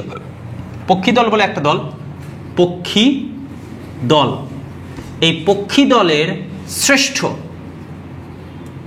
যে মানুষটা, সেই পক্ষী দলের শ্রেষ্ঠ মানুষটার নাম কি? তার নাম হচ্ছে রূপচাঁদ। পক্ষী দলের শ্রেষ্ঠ প্রতিনিধি ছিলেন রূপচাঁদ। নামের মধ্যেই দেখছ, পাখিকে আমরা কেন ভালোবাসি? পাখির সৌন্দর্য, তাই না? সে ময়ূরী হোক আর কোকিলি হোক আর শালিক পাখি হোক, রং দেখলে অবাক লাগে, কত সুন্দর দেখতে, তাই না? এ থেকে মনে রাখবা, পক্ষী কথাটা থাকতে গেলে সৌন্দর্য, অর্থাৎ রূপচাঁদ, রূপচাঁদ, ঠিক আছে? তার নাম কি ছিল? রূপচাঁদ হলো। এই ক্ষেত্রে আর কি আমাকে জানতে হবে এই রূপচাঁদ সম্পর্কে? আরেকটা তথ্য জানতে হবে যে রূপচাঁদ পক্ষীর পোশাকি নামটা কি ছিল। এই রূপচাঁদ পক্ষী মানে কি বলতো? দলটাতে যারা ছিল সবাইকে একটা, যেমন ধরো চর্যাপদে প্রত্যেক কবিকে বলছিলাম পা, ঠিক না? চর্যাপদ তাই লুইপাদ, কান্নপাদ, ভূসুকুপাদ, হ্যাঁ, ঢ্যানঠন পাদ, তো এগুলো পাদ, তাই জন্য বলা হচ্ছে পক্ষী দলের প্রত্যেকের নামের পরে হচ্ছে পাদ। তো রূপচাঁদ পক্ষীর পোশাকি নাম কি ছিল? লেখো, পোশাকি নাম কার বলো তো? ওইখান থেকে আমরা আসছি। পক্ষী দলের শ্রেষ্ঠ যে অন্যতম মানুষটি ছিল তার নাম রূপচাঁদ। তার পোশাকি নাম কি ছিল? তার পোশাকি নাম ছিল গৌর হরিদাস মহাপাত্র। সত্যি মহাপাত্র, গৌর হরি দাস মহাপাত্র, যাকে আমরা রূপ দিয়ে বললাম, তিনি আরেকটা নাম নিলেন, দেখো, গৌরাঙ্গ রূপ, তাই না? মনে থাকবে, ওর নাম হচ্ছে রূপচাঁদ। কেন? কারণ আমরা পক্ষীর কথা বলেছি, পক্ষী থেকে রূপচাঁদ, আর রূপচাঁদের আরেক নাম দিচ্ছ গৌরহরি। তো রূপকার ভালো, খুব সুন্দর ছিল। গৌরাঙ্গ মহাপ্রভুর ছিল বললাম গৌর হরি দাস কি মহাপাত্র। বোঝা গেছে? তিনি আরেকটা দল তৈরি করেছিলেন। তিনি যে দলটা তৈরি করেছিলেন পরবর্তীতে, সেটা হচ্ছে পক্ষীর জাতিমালা দল। তার তৈরি, তার নির্মিত গানের যে দলটা আর কি, নির্মিত দল, সেই দলটার নাম কি ছিল? পক্ষীর জাতিমালা দল। পক্ষীর জাতিমালা দল। পক্ষীর জাতিমালা দল। ক্লিয়ার আছে? কোথাও অসুবিধা কারো? এইখানে আমরা বাংলার লোকসঙ্গীত সম্পর্কে একটু স্পষ্ট ধারণা দিয়ে দিই। বাংলার লোকসঙ্গীত, এইখানে গিয়ে কিছুটা সমস্যায় পড়তে পারো তোমরা। বাংলার লোকসঙ্গীত, বাংলার কয়েকটা লোকসঙ্গীত যদি জিজ্ঞাসা করো তোমাকে, তুমি বলবা সারি গান, ভাটিয়ালি গান। দেখো, সারি গান আবার ভাটিয়ালি গান, এগুলো কেন লোকসঙ্গীত? সমাজের সকল স্তরের মানুষ এগুলো কিন্তু গান গাইতে পারে। সারি মানে হচ্ছে সারিবদ্ধভাবে অনেকে মিলে একসাথে যৌথভাবে যখন গানটা গায়, সারি গান। ভাটিয়ালি গান মূলত মাঝি মাল্লাদের গান, ব্র্যাকেটে লিখে দেবা মাঝি মাল্লা। মাঝি মাল্লারা যখন একত্রিত হয়ে গান গায়, ভাটিয়ালি গান। মনে পড়ছে ভাটিয়ালি গান সম্পর্কে এর আগেও কথা বলেছি আমি, ঠিক আছে? ওই যে রবীন্দ্রনাথ ঠাকুর, ভাটিয়ালি গ্রাম ছাড়া ওই রাঙা মাটির পথ।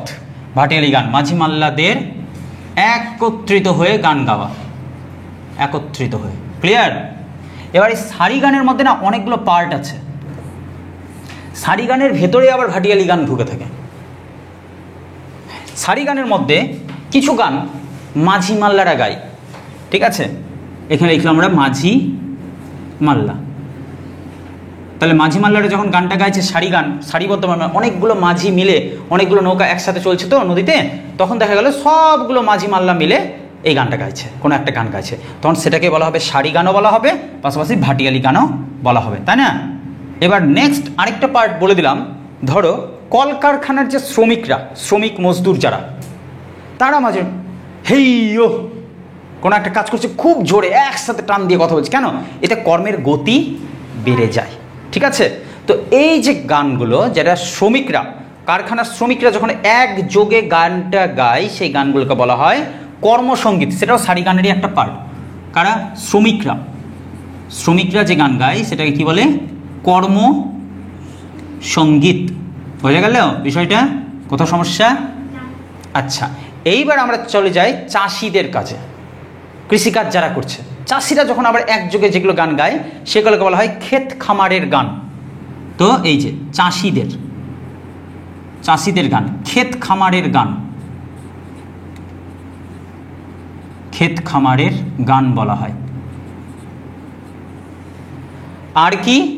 এবার কিছু ধর্মীয় সাধকরা, ধর্মীয় সাধক সে হিন্দু হতে পারে, মুসলিম হতে পারে, যে কেউ হতে পারে, ধর্ম মানে ঈশ্বরের প্রেমে মাতোয়ারা মানুষগুলো যখন গান গাইবে, গেয়ে গেয়ে বেড়াবে, রাস্তাঘাটে ঘুরে বেড়াবে, তাদেরকে বলা হয় বাউল। তাহলে ধর্মীয় সম্প্রদায়, ধর্মীয় সম্প্রদায়ের মানুষরা, তাদেরকে কি বলা হবে? বাউল গান। তাহলে যদি বলে বাউলটা কি? বাউলটাও সারি গান। ক্ষেত খামারের গানটা কি? সেটাও সারি গান। আবার কর্মসঙ্গীতটা কি? সেটাও সারি গান। আবার ভাটিয়ালিটা কি? সেটাও হচ্ছে সারি গান। বোঝা গেল? তবে বিশেষ করে মাঝি মাল্লাদের হচ্ছে ভাটিয়ালি, শ্রমিকদের কর্মসঙ্গীত, চাষিদের সারি গানটার নাম হচ্ছে ক্ষেত খামারের গান, ধর্মীয় সম্প্রদায়ের মানুষদের সারি গানটার নাম হচ্ছে বাউল গান। এই পার্টটাকে না বুঝতে পারলে তোমার সমস্যা হয়ে যাবে। শর্ট কোশ্চেন তোমাকে ডিস্টার্ব করার চেষ্টা করবে এই সব জায়গাতে। ক্লিয়ার আছে? দেখো কোথাও সমস্যা? অন্য? আচ্ছা, একবার আমরা ডিসকাশন করে নিই, তারপর এটা মিশিয়ে আরেকটু ছোট্ট পার্ট আছে, ওটাকে কমপ্লিট করব, ঠিক আছে? দেখো চর্চা করতে আসি ফুল স্পিডে। মোট 51টা পদ ছিল, তার মধ্যে 46টা পদ পাওয়া গেছিল। 23 জন পদকর্তা। প্রথম লুইপা 1907-এ হরপ্রসাদ শাস্ত্রী পেয়েছিলেন, 1916-তে সেটা সম্পাদনা করেন। কান্নপা সবচেয়ে বেশি পদ, 6টা অঙ্গ আর পাদাকুলক ছন্দে লেখা। ক্লিয়ার? শ্রীকৃষ্ণ কীর্তনকে বলা হয় রাখালিয়া নাটগীতি। 418টা পদ রয়েছে, 32টা রাগ রাগিনী রয়েছে, এবং একেই বলা হয় পদগান বা প্রবন্ধ। ক্লিয়ার? নেক্সটে চলে আসি অনুবাদগুলো। এই যে যত আখ্যায়িকাগুলো রয়েছে এগুলো কোন সুরে বলা হয়? পাঁচালীর সুরে পড়া হয়। ক্লিয়ার? মঙ্গল কাব্যর ছন্দটা কি? লাচারি। লাচারি লৌকিক ছন্দে লেখা। এবার এর মধ্যে যতগুলো মঙ্গল কাব্য আছে তার মধ্যে প্রধান হচ্ছে, মানে আমাদের ক্ষেত্রে মনসাগীতি। মনসাগীতির চারদিকে 4 রকমের নাম, পূর্ব, পশ্চিম, উত্তর, দক্ষিণ। পূর্বতে রয়ানি, রার মানে পশ্চিমে হচ্ছে ঝাপান, উত্তরে সাইটল কিশোরীর গান বা ডগজিয়ানি বা মরাজিয়ানির পালা, দক্ষিণে ভাসান। কীর্তন 2 ধরনের, নাম কীর্তন, লীলা কীর্তন। নাম কীর্তন হচ্ছে ইষ্ট দেবতার নাম উচ্চারণ করে যে কীর্তন, নাম কীর্তন। সেটাই যখন আবার তুমি নগরে অনেকজন মিলে ঘুরে বেরিয়ে গানটা গাইবা তখন সেটা নগর কীর্তন। লীলা কীর্তন মূলত শ্রীকৃষ্ণের লীলাকে কেন্দ্র করে হচ্ছে, এবং সেটাই যখন তুমি খল করতালের সাথে করবা সেটা সংকীর্তন হয়ে গেল। এবারে কীর্তনের মোট 5টা অঙ্গ রয়েছে, কথা, দোহা, আখর, তুক, ছুট। আর এই কীর্তনে মোট আছে 64টা রস। পরবর্তীতে পেলাম আমরা বৈষ্ণব পদাবলী। তো বৈষ্ণব পদাবলীতে 5টা রস আছে, মানে পঞ্চরস। বৈষ্ণব পদাবলীর সাথে সাথে পেলাম চৈতন্য মহাপ্রভুকে, তাই জন্য তৈরি হলো গৌরচন্দ্রিকা। ক্লিয়ার আছে? নেক্সটে চলে আসি রবীন্দ্রনাথ। রবীন্দ্রনাথ ঠাকুর সঞ্চারীর প্রবর্তক ছিলেন। তার লেখা একটি ভাটিয়ালি গান, গ্রাম ছাড়া ওই রাঙামাটির পথ। ভাটিয়ালি বলতে আমরা বুঝলাম মাঝি মাল্লাদের গান, ঠিক আছে? এইবার এই রবীন্দ্রনাথের গুরু ছিলেন, গানের গুরু, ঠিক আছে, কৃষ্ণচন্দ্র চক্রবর্তী। রবীন্দ্রনাথের সমসাময়িক 2জন বিখ্যাত গীতিশিল্পী বা গীতিকারের নাম, একজনের নাম দ্বিজেন্দ্রলাল রায়, একজনের নাম রজনীকান্ত সেন। দ্বিজেন্দ্রলাল কি করেছিলেন? কোরাস গীতি ভঙ্গির সূচনা করেছিলেন, এবং গানটা হচ্ছে তার লেখা একটি বিখ্যাত গান, ধনধান্যে পুষ্পে ভরা। হলো? আচ্ছা, রজনীকান্ত সেন, তুমি নির্মল করো মায়ের দেওয়া মোটা কাপড়, আমি অকৃতি অধম। তাকে কান্তকবি বলা হয়, তার লেখা গানকে কান্তগীতি বলা হয়। ক্লিয়ার? অতুল প্রসাদ সেন, তিনি গজলের পথিকৃৎ। তিনি লিখেছিলেন বলো বলো বলো সবে, আবার হও ধরমেতে ধীর, হও করমেতে বীর। এবার আসি আমরা এক্সট্রা কাজগুলোতে। জারি গানের যে জারি শব্দটা, তার অর্থ হলো ক্রন্দন বা কান্না। ধ্রুপদ সঙ্গীত শুরু করলেন রামশঙ্কর ভট্টাচার্য। টপ্পাতে উল্লেখযোগ্য ব্যক্তি হচ্ছেন রামনিধি গুপ্ত। কবিয়াল শুরু করলো, কবিয়াল এক ধরনের গান। তো কবিয়াল গান বা কবিয়ালদের মধ্যে একজন শ্রেষ্ঠ গীতিকার ছিলেন হারু ঠাকুর। ক্লিয়ার? সত্যজিৎ রায়ের 2টি মুভির নাম পাচ্ছি, পথের পাঁচালী, গোপীগাইন, বাঘাবাইন।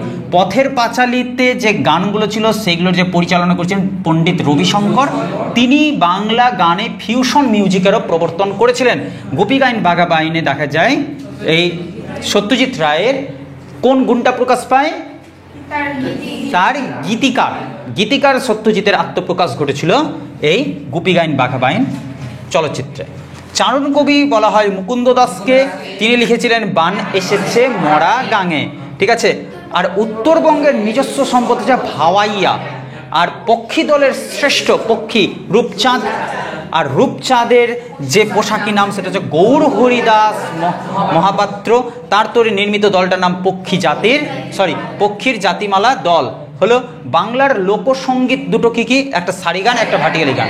সারি গানের অনেকগুলো ভাগ আছে, মাঝি মাল্লাদের ভাটিয়ালি, শ্রমিকদের কর্মসঙ্গীত, চাষিদের ক্ষেত খামারের গান, ধর্মীয়দের বাউল গান। ক্লিয়ার আছে সব? কোথাও সমস্যা নেই? বাড়িতে দেখতে থাকবা, প্র্যাকটিস করতে থাকবা, এগুলো সবচেয়ে বেশি ইম্পর্টেন্ট এটি আছে। আরেকটা ছোট্ট পার্ট আছে, ওইটা করিয়ে পুরোটাকে একটা ভিডিওর মধ্যে সব তুলে ধরার চেষ্টা করি।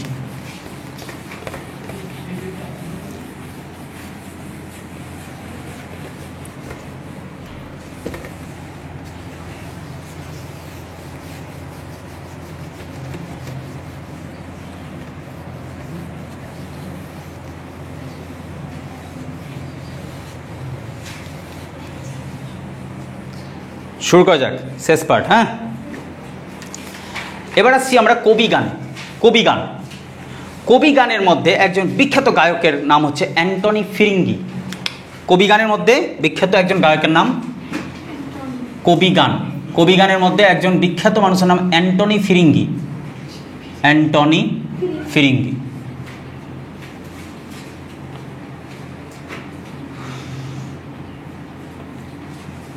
হলো? আচ্ছা, এইবার আমরা একটা বিষয়ে আসি, হাফ আখড়াই বলে একটা পার্ট। হাফ আখড়াই, ঠিক আছে? আখড়াই, হাফ আখড়াই। মেরে ঘুষি মেরে মুখ ভেঙে দেবো, তোমরা হাসছো কেন? কোথায় বলা? ফিরিঙ্গি, এটা নিয়ে হাসছো? ক্যা বাত। ফিরিঙ্গি সাহেব গো, মনে পড়ছে না কিছু? পথের দাবিতে পড়েছিলা কিছু ফিরিঙ্গি ছোকরা এসে অপূর্বকে নাথি মেরে একদম দেশেরই রেলওয়ে স্টেশন থেকে বের করে দিয়েছিল। তাই তার বড় কষ্ট হয়, মনে পড়লে নাকি তার লজ্জা লাগতো। হায় আসি ফিরিঙ্গি সাহেবের কথায়, ঠিক আছে? হলো কবি গানের মধ্যে একজন বিখ্যাত খুবই বিখ্যাত যে ছিলেন, তার নাম হচ্ছে অ্যান্টনি ফিরিঙ্গি। হলো। এবারে হাফ আখড়াই গান, কত ধরনের গান আছে দেখো। হাফ আখড়াই, হাফ আখড়াইয়ের জন্ম দেয়, হাফ আখড়াইয়ের জন্ম দেয় মোহন চাঁদ বসু। এইখানে আবার দেখো কত রকমের চাঁদ আছে। মোহন চাঁদ, নামগুলো কি সুন্দর লেখা হতো আগে, আর এখন কি বলবে, পাপাই, যত পাপ আছে সাই। ঠিক আছে, তো হাফ আখড়াইয়ের জন্ম কে? মোহন চাঁদ বসু। অনেকে আবার ভালোবেসে কি রাখে বলো তো ছেলের নাম? পচা। ভাবতে পারো, নিজের স্ত্রীকে ডাকে লোকটা কি বলে? ও পচার মা। আশ্চর্য নাম। ঠিক আছে, হ্যাঁ, আরে কুছ ভি মতলব হয়ে গেছে, নটেঙ্গি করা। আচ্ছা, মোহন চাঁদ বসু হয়েছে। আচ্ছা, নেক্সট এবার চলে যাচ্ছি আমরা অন্য একটা অংশে। এই যে মাঝি মাল্লাদের গান বলেছিলাম, কোনটা বলো তো, কার মনে আছে? না দেখে, মাঝি মাল্লাদের বললাম, মাঝি মাল্লাদের গান হয় ভাটিয়ালি। হ্যাঁ, ওই ভাটিয়ালি গানের মধ্যে শ্রেষ্ঠ গায়ক কে ছিল? সেটার নাম হচ্ছে আব্বাস উদ্দিন। হ্যাঁ, রবীন্দ্রনাথ ঠাকুর লিখেছিলেন একখানা গান, সে আরও কয়েকটা গান লিখেছে, সেটা আলাদা কথা, কিন্তু শ্রেষ্ঠ সঙ্গীত শিল্পী ওই আব্বাস উদ্দিন। ঠিক আছে, মানে আব্বাস হচ্ছে সাব্বাস। ঠিক আছে, হ্যাঁ, নেক্সটে চলে আসছি। তাহলে কি হবে? কিসে? ভাটিয়ালি, তাই না? ভাটিয়ালি, ভাটিয়ালি সঙ্গীতে আব্বাস উদ্দিন খুবই জনপ্রিয়। আব্বাস উদ্দিন খুব জনপ্রিয় একজন গায়ক আর কি। নেক্সটে এইবার আসছে একটা ব্যান্ড পার্টির কথা, বুঝলে? বিশাল বড়, খুবই বিখ্যাত, মহিনের ঘোড়াগুলি। এটা হচ্ছে টিমটার নাম, মহিনের ঘোড়াগুলি। মহিনের ঘোড়াগুলি। আর ভাববা না যে ঘোড়াগুলোই গান গাইছে, এটা টিমটার নাম মহিনের ঘোড়াগুলি। এটা তৈরি হয়েছিল 1976 সালে। হ্যাঁ হ্যাঁ করে হাসবে না, বাংলাদেশ ওদিকে জন্ম নিয়ে নিল 1971-এ, তার 5 বছর পর হলো মহিনের ঘোড়াগুলি এই ব্যান্ড পার্টিটা জন্ম। ঠিক আছে, 1971-এ হলো। তাই যাক, কেউ তো শুনছে তাহলে। নেক্সটে আসি, মহিনের ঘোড়াগুলি 1976-এ। আর এর, হ্যাঁ আমি ভুলে গেছিলাম রে। আচ্ছা, এইটাই হচ্ছে প্রাদেশিক ভাষার ব্যান্ড, প্রথম ভারতে প্রাদেশিক ভাষার প্রথম এটাই কিন্তু ব্যান্ড, ভারতের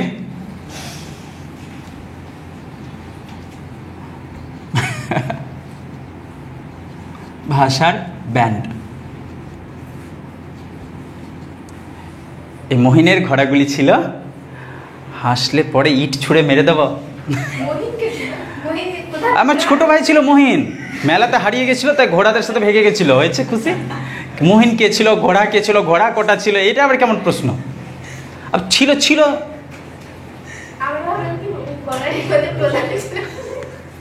ঘোড়াদের মধ্যে প্রধান ছিল মহিন। হ্যাঁ, আসে কোথা থেকে এগুলো? আসি, মহিনের ঘোড়াগুলি এটা ছিল কি ভারতের প্রাদেশিক ভাষার ব্যান্ড, প্রথম ব্যান্ড। এইবার সেটা 1976 সালে প্রতিষ্ঠিত হয়। আর এই দলের যে প্রতিষ্ঠাতা ছিলেন তার নাম হচ্ছে গৌতম চট্টোপাধ্যায়। খুশি? এই যে দলটা, এই ব্যান্ডটা, এটার যে প্রতিষ্ঠাতা ছিলেন, প্রতিষ্ঠাতা কি নাম ছিল? গৌতম চট্টোপাধ্যায়। গৌতম চট্টোপাধ্যায়।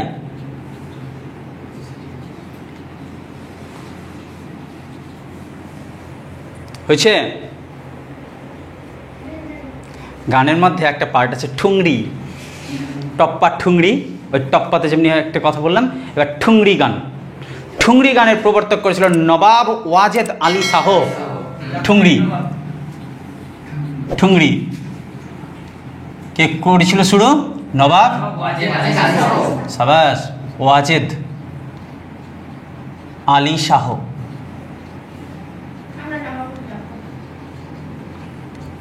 তোমরা নবাব বলে ডাকবা, কারণ নামের সাথে মিলল বোধ হয়। পাশাপাশি আরও এক ধরনের সঙ্গীত পার্ট আছে, সেটাকে বলা হয় খেয়াল সঙ্গীত। খেয়াল, খেয়াল খুশিতে তুমি যে গান গাও ওইটা না, আবার ওই খেয়াল সঙ্গীত আলাদা হয়, খেয়াল খুশির গান নয়। তো খেয়াল চর্চা শুরু হয়েছিল খেয়াল চর্চা শুরু করেছিলেন রঘুনাথ রায়। রঘুনাথ রায়, ওর খেয়াল হলো, ও গান গাইলো, হয়ে গেল, গল্প শেষ। রঘুনাথ রায়। এক ধরনের নৃত্য আছে, নাচনি নৃত্য বলা হয়েছে, নাচনি নাচনি নৃত্য শিল্পের সঙ্গে যে লোকগানটা যুক্ত সেটাকে বলা হয় ঝুমুর। তো ঝুমুর হচ্ছে লোকগান, তার সাথে যুক্ত কেমন নৃত্য? নাচনি। তো আমরা বললাম নাচনি নৃত্যশিল্প, এটা কার সাথে যুক্ত? কোন লোকগানের সঙ্গে? ঝুমুর লোকগান। ঝুমুর লোকগানের সঙ্গে যুক্ত।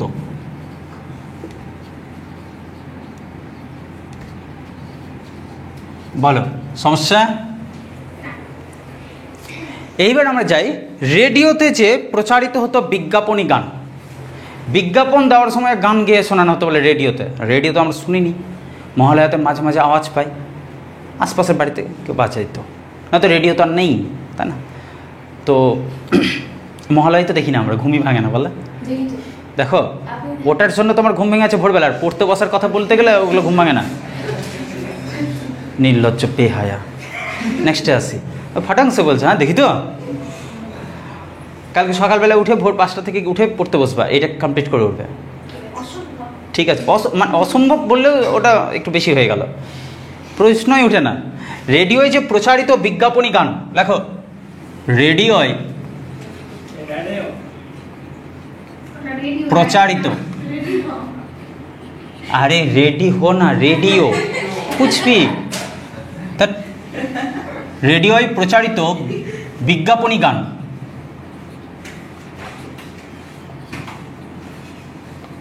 রেডিওয় প্রচারিত বিজ্ঞাপনী গান জিঙ্গল। রেডিও প্রচারিত বিজ্ঞাপনী গানকে কি বলা হয় জানো? জিঙ্গল।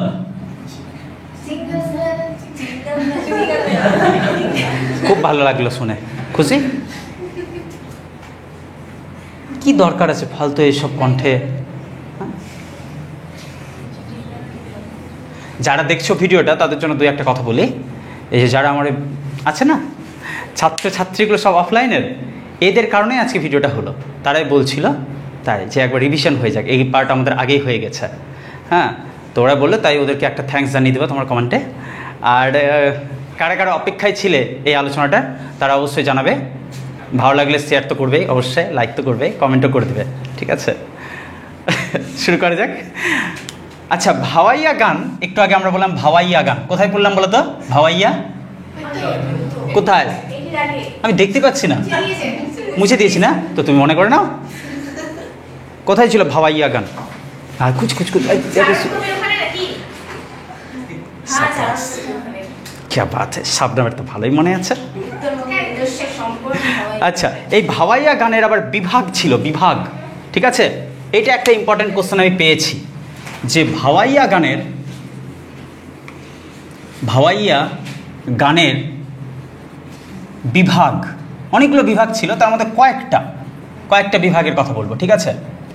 ভাওয়াইয়া গানের বিভাগগুলোর নাম বলি। কি কি? গাড়োয়ালি,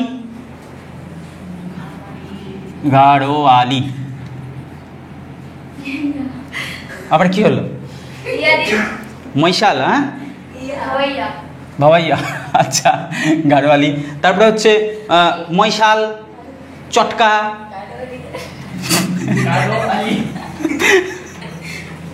তোমরা খুব দুষ্ট আছো, হ্যাঁ খুবই দুষ্ট আছো, ভুলিয়ে দিচ্ছ।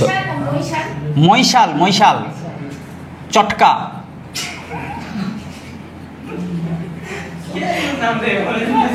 কে নাম দেয় আমি জানি, আমার দোষ, হ্যাঁ। ভাওয়াইয়া গানের বিভাগগুলো হচ্ছে গাড়োয়ালি, মৈশাল, চটকা, হয়েছে? আচ্ছা, এই যে যাত্রা হয় না, যাত্রা মনে পড়ছে?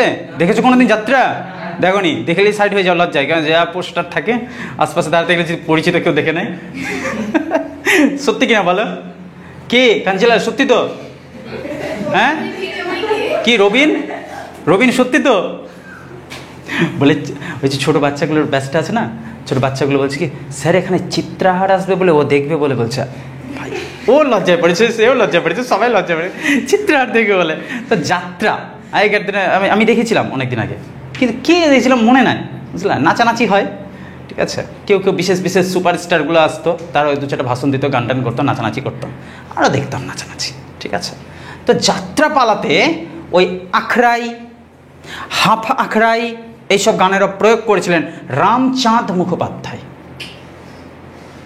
রূপচাঁদ শেষ, মোহনচাঁদও শেষ, এবার আসছে রামচাঁদ, ঠিক আছে। তাহলে অমাবস্যা চলছিল। দেখো যাত্রাপালায় কিসের প্রয়োগ বলো তো? আখড়াই, আখড়াই প্লাস হাফ আখড়াই, চাঁদের, কোথায় চাঁদ দেখলে তুমি? রামের সাথে চাঁদ ঢোকাও এবার, ঠিক আছে। তো কে করেছিলেন, নাম কি? রামচাঁদ মুখোপাধ্যায়। রামচাঁদ, ও শুধু চাঁদ চাঁদ বকে যাচ্ছে, রামচাঁদ মুখোপাধ্যায়। তাহলে চাঁদে যে অমাবস্যা লাগবে কিনা, অ্যাপোজি আর পেরিজির দরকারই পড়বে না, টোটালি বন্ধ। আচ্ছা, একজন বীণা বাদক, বীণা দেখেছো? সরস্বতীর কাছে, সরস্বতী আমার ছোট বোন হলো, দেবী সরস্বতীর হাতে বীণা থাকে, দেখেছো না? বাজিয়েছো কোনোদিন? তারপিন, কারপিন, সেটা আবার কি? একটা কি আমাদের থেকে একটু বেশি জেনে গেছে গানের সম্পর্কে, ওটাই কোশ্চেন করে বসলে, যেটা আমি জানি না, লজ্জার বিষয়। না, আমি তো এখন নামটাই ঠিকঠাক উচ্চারণ করতে পারি, কারপিন, তারপিন, আমি শুনিনি কখনো। আসি, হ্যাঁ। তো ওই যে বীণা, একজন বীণা বাদক, ভাই তোমাকে কি বলবো, এত চমৎকার, না বলেই দিচ্ছি, তাও শুনে নাও, একটু শুনে নাও, একটু বলে দিচ্ছি। বীণা বাদক সেই মানুষটা এত অসাধারণ বীণা বাজাতেন, এত বিখ্যাত হয়েছিলেন, যে এত বিখ্যাত হয়েছেন যে আমি নিজে শুনিনি কোনোদিন, শুধু বইতে পড়েছি, ঠিক আছে। মাধব ভট্টাচার্য নাম, ঠিক আছে, বীণা বাজাইছে, ঠিক আছে। এদিকে একটা সেট আপ করছি, বীণা বাদক, বীণা বাদক, ঠিক আছে, তার নাম হচ্ছে মাধব ভট্টাচার্য। হ্যাঁ, তো কি তাহলে তবলা বাজাই, কুছ ভি মতলব, ঠিক আছে, মাধব ভট্টাচার্য হলো বীণা বাদক, বিখ্যাত। জুরির গান, জুরির গান কিসের গান আমি জানি না, এ আবার কোন গান? এত এত প্রকার গান আছে, বাপরে। তো শুধু আমি সংকেত অনুযায়ী ছোট ছোট টপিক নিয়ে এসেছি। জুরির গান, জুরির গানে বিখ্যাত হয়ে গিয়েছিলেন যে ব্যক্তিটা জুরির গানের জন্য, মদন মোহন চট্টোপাধ্যায়। মদন মোহন চট্টোপাধ্যায়। তোমার যদি মনে না থাকে, এটা উপায় একটা ছোট্ট আছে, ঠিক আছে। মদনা চুরি, মদন জুড়ি, জুড়ি চুরি, হ্যাঁ ঠিক আছে, কি চুরি, আর কিছু বলতে পারে না, পুলিশ ধরে নেবে নাহলে, ঠিক আছে। মদন মোহন চট্টোপাধ্যায় কি করেছিল, জুড়ির গানে বিখ্যাত হয়েছিলেন। আচ্ছা, এবার সেতার বাদক, সেতার বাদক, এই সেতারটা কি, যে কারতার আর কারতার, সেতার, সেতার, সেতার বাদক লক্ষণ ভট্টাচার্য, বুঝলে কি না, সেতার বাদক, সেতার বাদক, সেতার বাদক লক্ষণ ভট্টাচার্য, লক্ষ্মণ ভট্টাচার্য। হয়েছে বাবু, হ। এবার নেক্সট পার্টের দিকে আমরা যাচ্ছি, একদম ফাইনাল পার্ট, ঠিক আছে। মান্না দে বলে একজন কবি, এই চিচি গায়িকা আর কি, বিশাল গায়ক, মান্না দে, অসাধারণ অসাধারণ গায়ক মান্না দে, হ্যাঁ কারেক্ট। মান্না দের প্রকৃত নাম কি ছিল? প্রবোধ চন্দ্র দে। এই যে দেখো, দে থেকে দে, প্রবোধ চন্দ্র দে,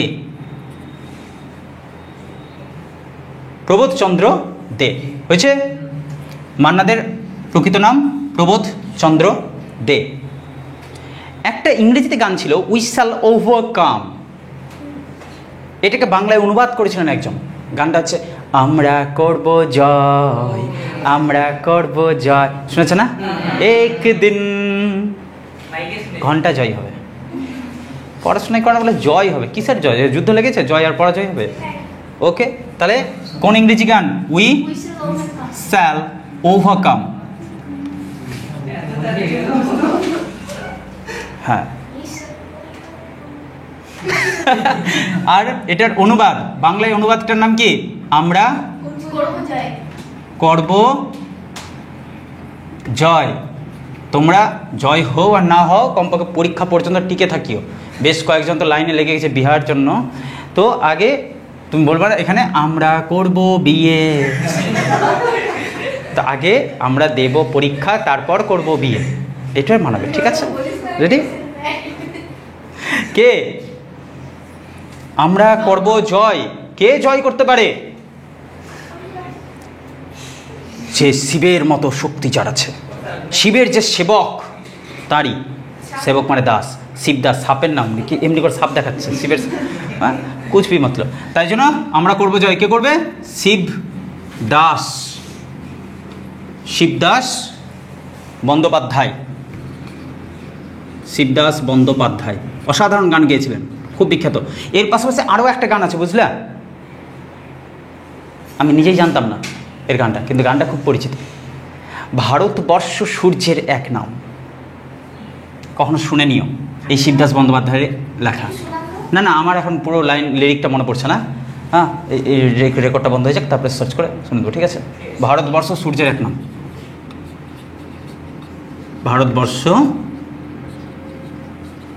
সূর্যের এক নাম।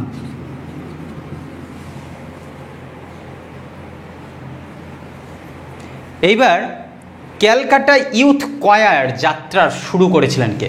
এক ধরনের যাত্রা, কলকাতা ইউথ কোয়ার যাত্রার শুরু করেছিলেন রুমা গুহ ঠাকুরতা। রুমা গুহ ঠাকুরতা কলকাতা ইউথ কোয়ার যাত্রা শুরু করেছিলেন রুমা গুহ ঠাকুরতা। কে করেছিলেন? রুমা গুহ ঠাকুরতা, তিনি এটা শুরু করেছিলেন। ঠিক আছে, একটা গান বলি, গানটা হচ্ছে নবজীবনের গান। নবজীবনের গান, এটা গান, এটা গানটাই নবজীবনের গান। এই গানটা যে লিখেছিলেন তার নাম হচ্ছে জ্যোতিরিন্দ্র মৈত্র। জ্যোতিরিন্দ্র মৈত্র। ক্লিয়ার? নয়া জীবন না ভাই, ছি, নবজীবন, নয়া নয়া করছি, ভাষা কি? হ্যাঁ, নেক্সটে আসি। নিশ্চয়ই তোমাদের এখন মনে পড়ছে, এ ভাই এত যে হয় কালী পূজার সময় যে এত গান শুনি আমরা, আমায় একটু জায়গা দেয়া, কি জানো? আচ্ছা দাও, করা করা করা করা মায়ের কে করেছিল এগুলো গান? এগুলো গানের সবচেয়ে টপ রেকর্ডের যে আমার দাদু কুচবি, যার তার নাম বলে রেখে দিচ্ছে, যতীন্দ্রনাথ। আরে রামপ্রসাদ সেন ভাই, রামপ্রসাদ সেন কুচবি, কালিকা সঙ্গীত কেবলমাত্র অসাধারণভাবে যদি লিখেছেন তো ইনি বিখ্যাত এবং প্রধান, সবচেয়ে শক্তিশালী লেখক। শাক্ত সঙ্গীত বলা হয় এগুলোকে, শাক্ত সঙ্গীত। ঠিক আছে, শাক্ত পদাবলী হয় না, তো এই শাক্ত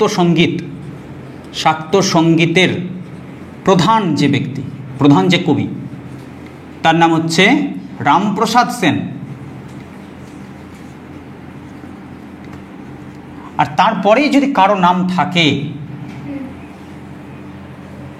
বলে দিচ্ছি, কিন্তু গুলিয়ে দিবা না আবার। প্রথম রামপ্রসাদ সেন, ঠিক আছে। নেক্সট হচ্ছে কমলাকান্ত, কিন্তু কমলাকান্তকে প্রথমে রাখবা না, কমলাকান্ত। হ্যাঁ, কে ছিল?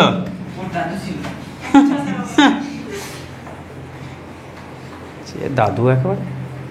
তো এই রামপ্রসাদ সেনের না একটা উপাধি ছিল খুবই সুন্দর, কবিরঞ্জন উপাধি। এটাও একটা প্রশ্ন ইম্পর্টেন্ট। কবি রঞ্জন উপাধি কে?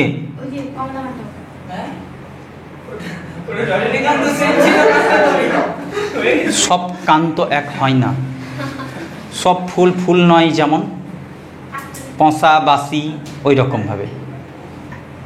ও দয়াল বিচার করো, আরেকটা গান, ও দয়াল বিচার করো। এই গানটা কে গেয়েছেন? অখিল বন্ধু ঘোষ। এই ছি, নাম চেঞ্জ করবে না, অখিল বন্ধু, কেউ আবার ভুল করে ওটা লিখে দেবে, অখিল বন্ধু ঘোষ। ও দয়াল বিচার করো, অখিল বন্ধু ঘোষ। একটু আগে আমরা মান্না দে সম্পর্কে পড়ছিলাম। মান্না দের জায়গা থেকে একটা নতুন টুক করে সেট করে দাও। তিনি পেয়েছিলেন দাদা সাহেব ফালকে পুরস্কার, পেয়েছিল 2007 সালে। এই যে মান্না দে, তিনি কি পুরস্কার পেয়েছিলেন? দাদা সাহেব ফালকে। কত সালে? 2007। এই যে রিসেন্ট 2007 সালে তিনি দাদা সাহেব ফালকে পুরস্কার। তখন জন্ম হওনি তোমরা? ওটা জোর করে তুমি শোনাতে চাইছো বা বলতে চাইছো বারবার যে তুমি বয়সে কম। জোর করে বয়স কমই কী লাভ? হ্যাঁ, বুড়ো সব কথাকার। নেক্সটে আসি, ঠিক আছে? একদম শেষের দিকে আমরা পৌঁছে গেছি। ছোট্ট একটা লিস্ট করতে হবে। ধনঞ্জয় ভট্টাচার্যের ছদ্মনাম, এদিকে করে দিই এই পার্টটা। ধনঞ্জয় ভট্টাচার্য, ধনঞ্জয় ভট্টাচার্যের ছদ্মনাম, ছত্রনাম না, এটা ছদ্মনাম, ঠিক আছে? তার দুইটা ছদ্মনাম ছিল, একটা ছিল শ্রী পার্থ, আরেকটা ছিল শ্রী আনন্দ। শ্রী পার্থ ও শ্রী আনন্দ।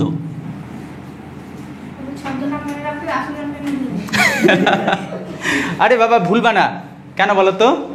দেখো, ধনঞ্জয় কার নাম? অর্জুনের নাম, বুঝলে? অর্জুনের নাম ছিল গিয়ে ধনঞ্জয়, আর অর্জুনকেই কিন্তু শ্রীকৃষ্ণ পার্থ বলে ডাকতো। মনে পড়ছে কিছু? কে কে জানো এটা প্রসঙ্গ? ধনঞ্জয় অর্জুনের আরেক নাম ছিল, আর এই ধনঞ্জয়কেই পার্থ বলে ডাকতো কে? আর শ্রীকৃষ্ণ হচ্ছে সদা হাস্যময় আনন্দময় পুরুষ, আনন্দ, ঠিক আছে?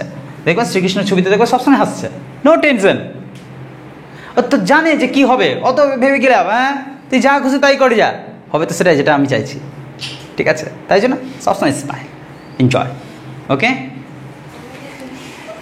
সত্যেন্দ্রনাথ ঠাকুর, রবীন্দ্রনাথ ঠাকুরের বংশধর।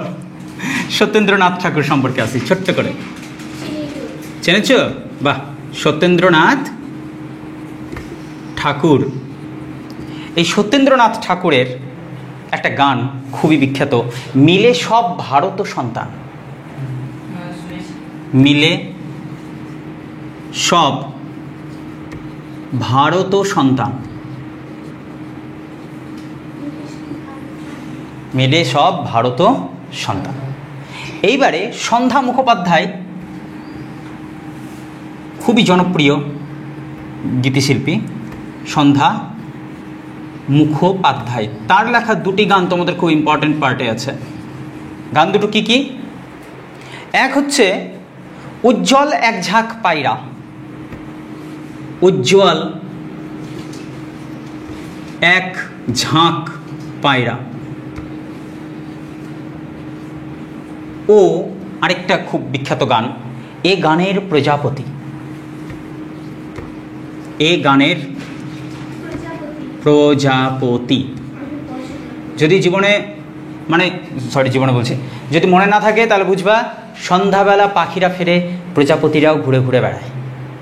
সন্ধ্যা, পায়রা, প্রজাপতি, ঠিক আছে?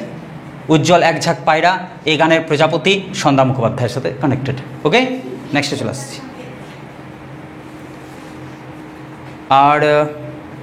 আর কিছু নেই, হয়ে গেছে, ঠিক আছে? হয়ে গেছে। আরেকবার হয়ে যাক এই পার্টটা, ঠিক আছে? কবি গান, কবিগানে একজন বিখ্যাত কবিগান অ্যান্টনি ফিরিঙ্গে। হাফ আখড়ায়ের জন্ম হয়েছিল, জন্ম কে দিয়েছিল? মোহনচাঁদ বসু।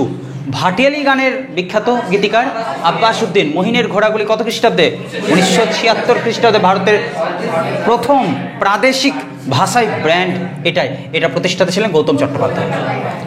ঠুংরি নবাব ওয়াজেদ আলী শাহ আর খেয়াল চর্চা করেছিলেন রঘুনাথ রায়। নাচনি নৃত্যশিল্প ঝুমুর লোকগানের সঙ্গে যুক্ত, আর রেডিওয় প্রচারিত বিজ্ঞাপনী গানকে বলা হয় জিঙ্গল।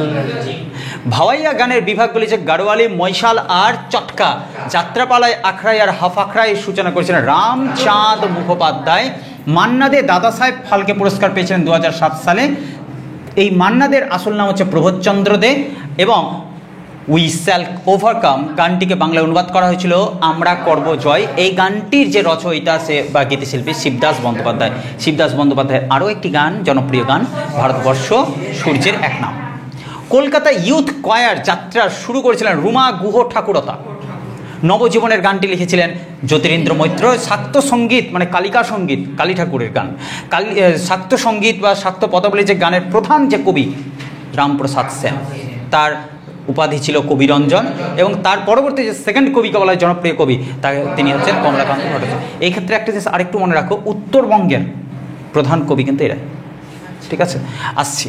ও দয়াল বিচার করো, অখিল বন্ধু ঘোষ। ধনঞ্জয় ভট্টাচার্যের ছদ্মনাম ছিল শ্রী পার্থ আর শ্রী আনন্দ।